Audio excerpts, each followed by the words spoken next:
Two capitals, two symbols of Europe, London and Paris. But beneath the bright lights of tourist brochures and the glitter of high life lies another reality. A reality that isn't mentioned in guidebooks. A reality that authorities often choose to ignore.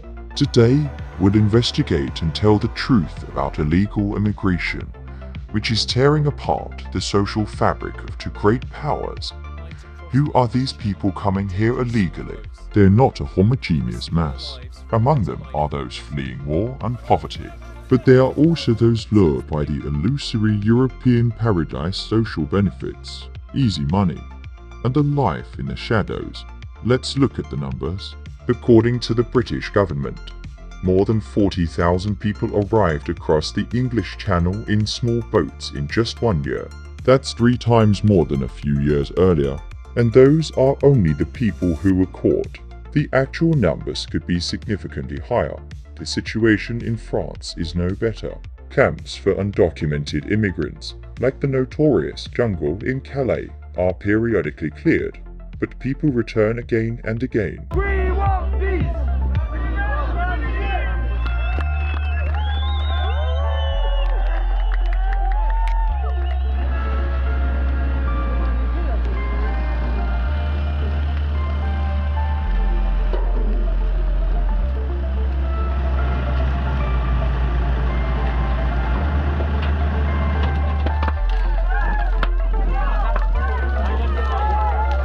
The asylum systems in both countries are overwhelmed, allowing tens of thousands of people to live for years in a grey zone, without legal status, but also without deportation.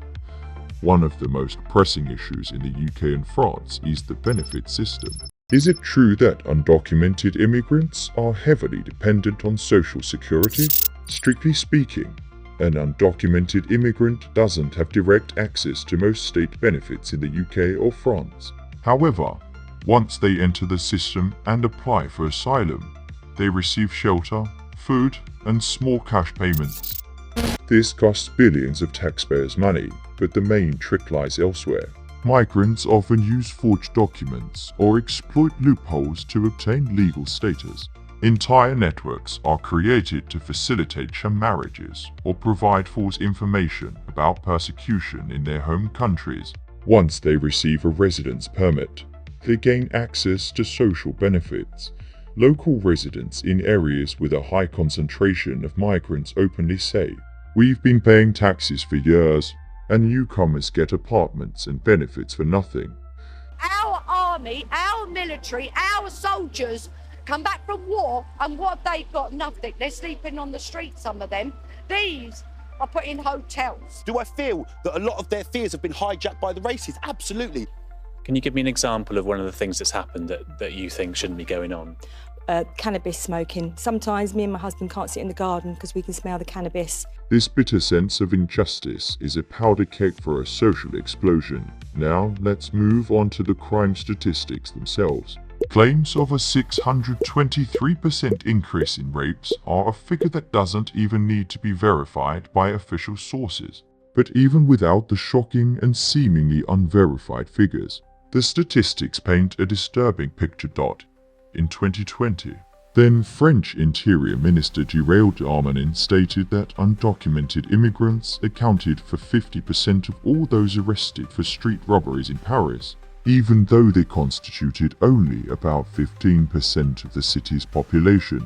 The Home Office's Migration and Crime Group noted in its report that foreign nationals, including undocumented immigrants, are disproportionately represented in the prison population, particularly for drug offenses, robbery and theft. Regarding sexual crimes, this is a separate and very sensitive issue.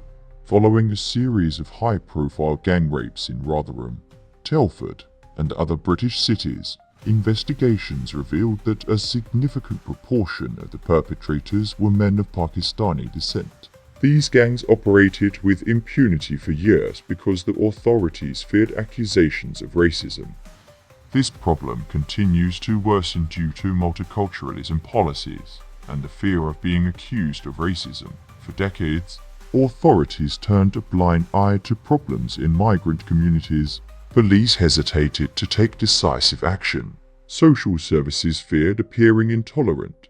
Politicians preferred to talk about cultural enrichment, ignoring the growing discontent among the native population. But people's patience has run out. Political movements calling for strict immigration controls are gaining momentum across Europe. Citizens are tired of double standards, where a native-born citizen receives a harsh sentence for the same crime, while an undocumented immigrant gets off with a suspended sentence due to deportation difficulties. On September 6, 2024, in the UK, Thomas Burley, a 27-year-old Briton, was sentenced to 9 years in prison for setting fire to a hotel in Rotherham housing refugees during anti-immigrant riots. And on September 13, 2025, a massive Unite the Kingdom march took place in London, attracting approximately 110,000 people who protested immigration and demanded stop the boats, leading to clashes with police.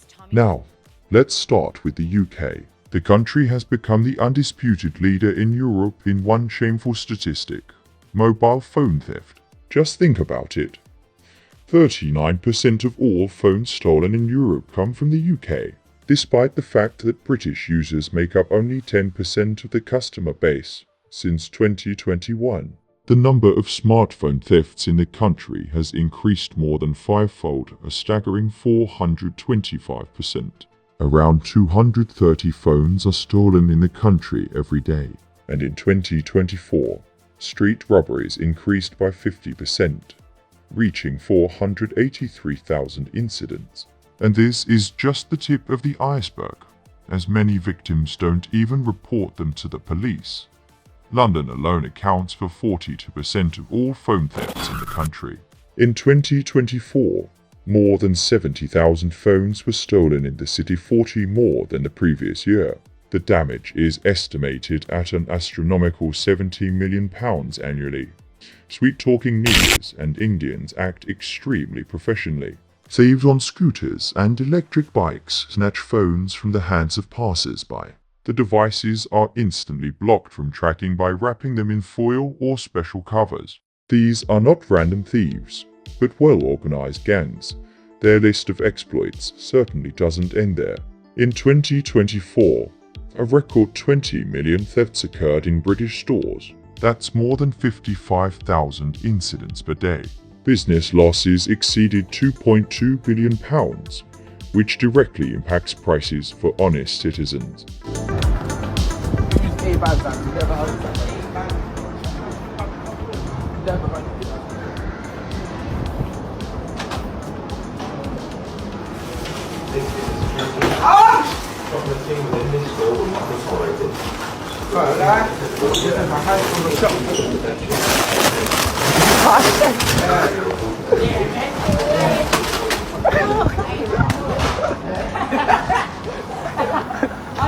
I'm greedy. But why, you ask, did this get so out of control? According to the Crown Prosecution Service CPS shoplifting prosecution policy for England and Wales, introduced in 2014, first-time thefts of goods worth under £200 generally do not result in imprisonment and are often dealt with summarily, which has essentially created a climate of impunity. In October 2025, a London court heard the case of a group of illegal immigrants from Algeria who committed a series of robberies in pubs in the city's financial district. The criminals operated in pubs while patrons were distracted. They stole backpacks and bags containing expensive electronics. Damage over the course of a single evening on July 30th. Equipment worth approximately £4,000 was stolen. Among the items stolen were a £1,300 laptop, a £450 Air+ 2 payment device, and £300 Sony headphones. The judge sentenced the group members to prison. Adam Zawi and Usama Fada received 12 months in prison each, and Awaj Abdiraf received 36 weeks. The judge described them as hardened criminals and recommended that authorities consider deporting them. What about France? the situation there is no better, and perhaps even more dangerous. While some politicians talk about human rights, others are urgently building maximum security prisons, lest the country simply drown in a wave of violence today. It is experiencing one of the most serious crime crises in its recent history. While politicians talk about human rights, the streets of its cities are turning into dumps and pig pens, and prisons are becoming targets for attacks by armed groups.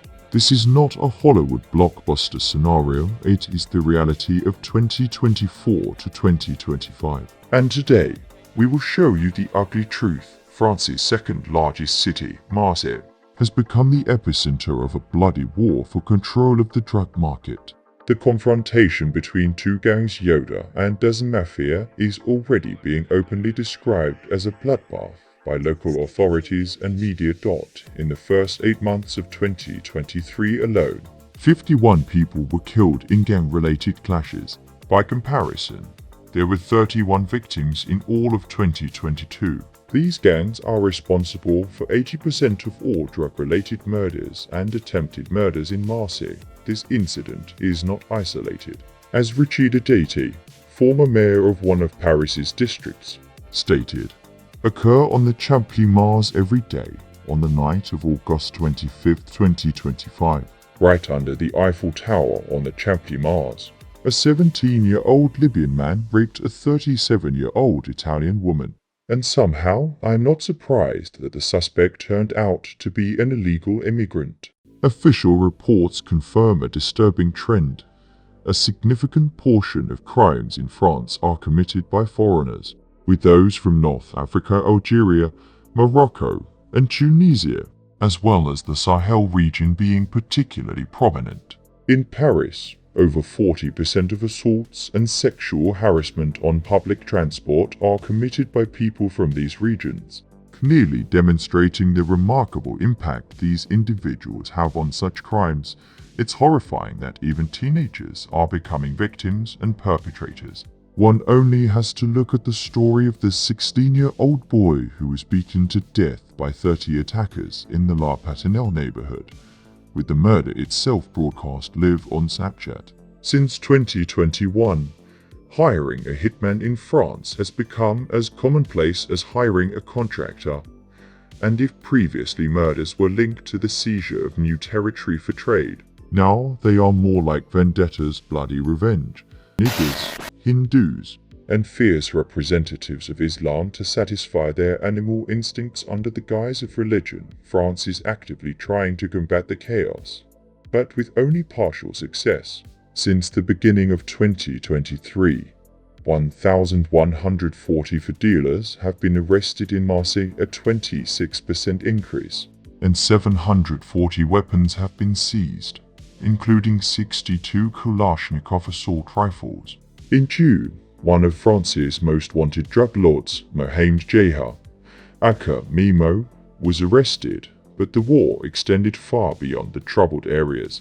In the spring of 2025, France was rocked by an unprecedented wave of attacks on prisons themselves. This was a coordinated attempt to impose their will on the state by force. At least 65 incidents have been recorded since April 13. Prisons in Toulon, Marseille, Aix-en-Provence, Valence, and other cities have been subjected to automatic weapons fire, arson, and Molotov cocktail attacks. Justice Minister Gérald Darmanin has gone so far as to call these attacks terrorist attacks aimed at destabilizing and intimidating the state. What's the reason for all this chaos? Since April 2023, French authorities have been dealing devastating blows to the drug trade. In the first 11 months of 2024, French police and customs seized 47 tons of cocaine, twice as much as in all of 2023. Interior. The end of April 2025, 75 people were arrested on suspicion of organizing these attacks, including prisoners who were already serving time for drug trafficking. French authorities are taking unprecedented measures. Their first response was the construction of France's first maximum security prison. This facility, equipped with 450 video cameras, houses inmates in the harshest conditions of isolation. Visits are allowed only through bulletproof glass, and daily searches of inmates are absolutely humiliating and total. Human rights activists are horrified, but the authorities are going along with it because they simply see no other way out, combating overcrowding as part of the same strategy. Tarmanin announced a plan to create 15,000 new prison places to combat chronic overcrowding, where the occupancy rate reaches 1 to 9. And what do we see? France is waging a war on two fronts: on the streets of its cities, where drug gangs rule, and against a penal system that is under direct attack. The authorities are responding by building prison fortresses and launching unprecedented police operations. But the root of the problem lies in the enormous profits of the drug trade and the social ills that allow it to recruit in the poorest neighborhoods. The battle for France continues, and the future of one of Europe's oldest democracies is at stake. Every day in London or Paris is a nightmare for retail workers. The number of incidents of violence against them has reached 2,000 per day. Threats from guns, insults, and physical attacks are the price of working behind the counter in civilized Europe. The whole nation is shocked by the rape gang scandal. Thousands of young teenage girls systematically raped over years by men of predominantly Pakistani heritage.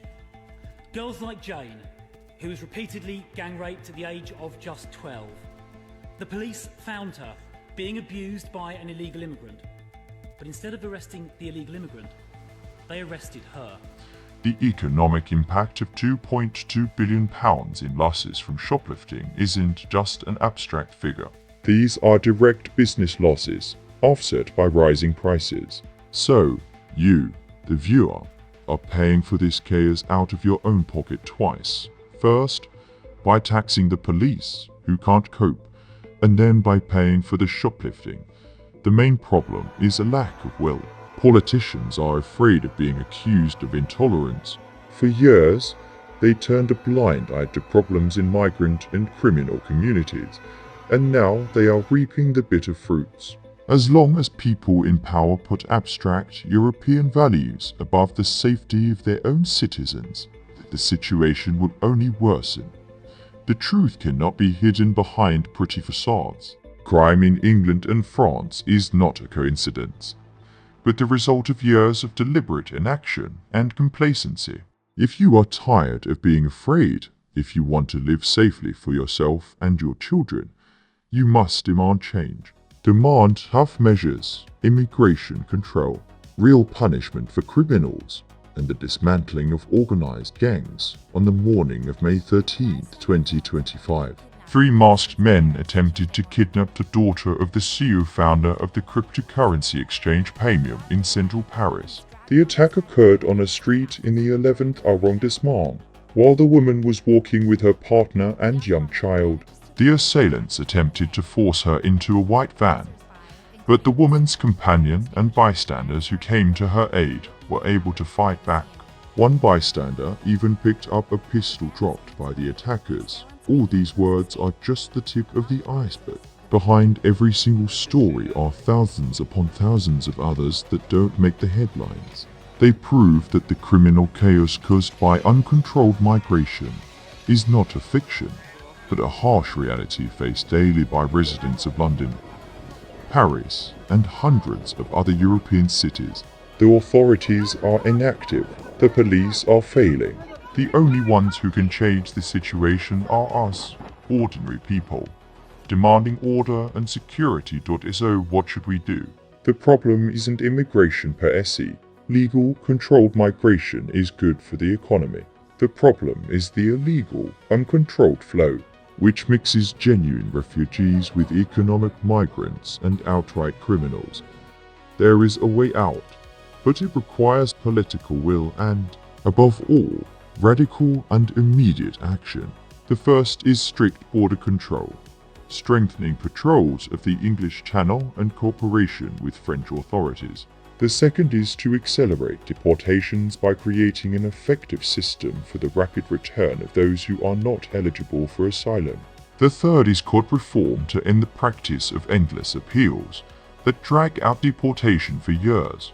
And the last is zero tolerance for crime, ensuring that the law is the same for everyone, regardless of the criminal's origin. Do you think Islam will eventually overtake Christianity here in the United States? Worldwide, not just United States. We have people converting every day. And what leads a Christian man to convert to Islam?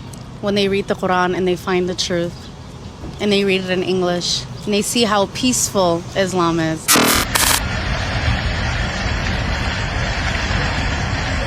Accepted the mission quickly.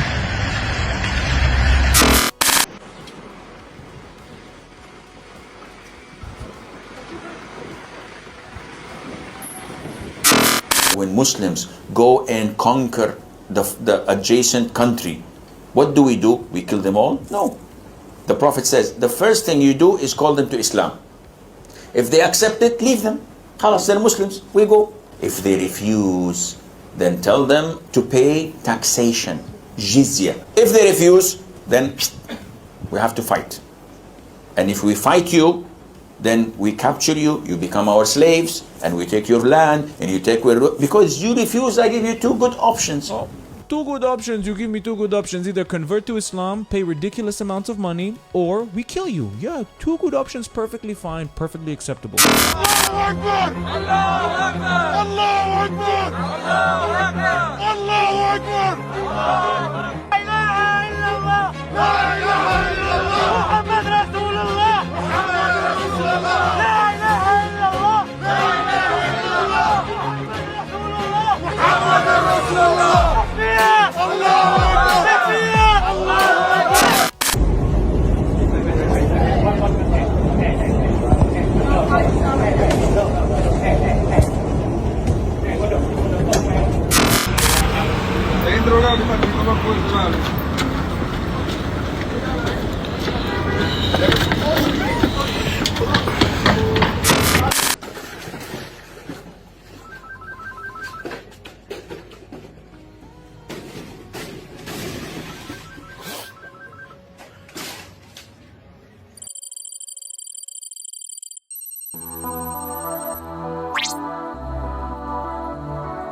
The truth must not be hushed up. Speaking about the problems brought about by illegal immigration is not racism.